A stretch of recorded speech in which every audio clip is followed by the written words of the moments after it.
Welcome to EnfinityCast, where we explore the pivotal moments that echo through time. Today, we journey back to the mid-14th century, a time when a pestilence of unimaginable scale swept across Europe, leaving a changed world in its wake. We're talking, of course, about the Black Death. And to help me navigate this dark chapter of history, I'm joined by the brilliant Lex Calder. Welcome, Lex. Thanks for having me, Elias. It's a grim topic, but its importance can't be overstated. The world before the plague and the world after are two fundamentally different places. Absolutely. So set the scene for us. How did this catastrophe begin? It wasn't just a random outbreak, was it? Not at all. The story most historians point to begins in 1346 at the besieged port city of Kaffa on the Black Sea.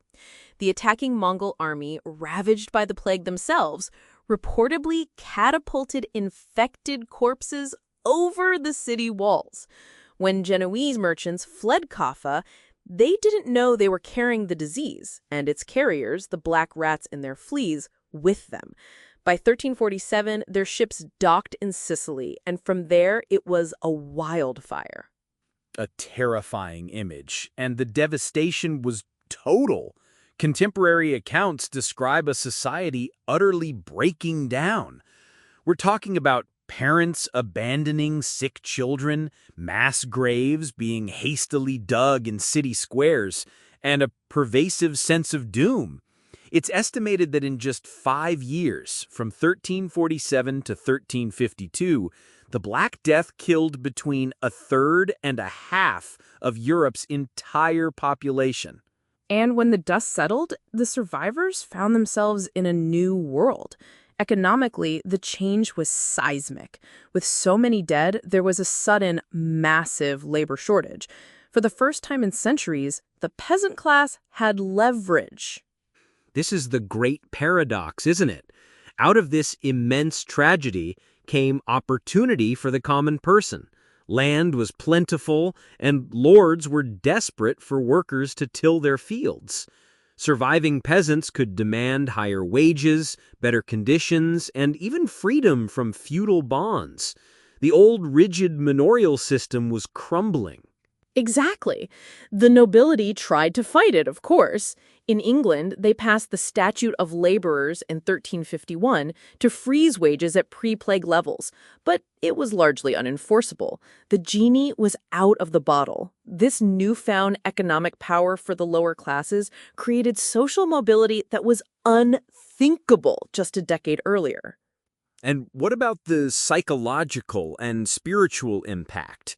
How does a deeply religious society process a cataclysm that seems to spare no one, pious or sinner? It created a profound crisis of faith.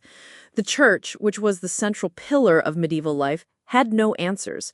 Its prayers didn't stop the plague, and many priests and bishops died just like everyone else.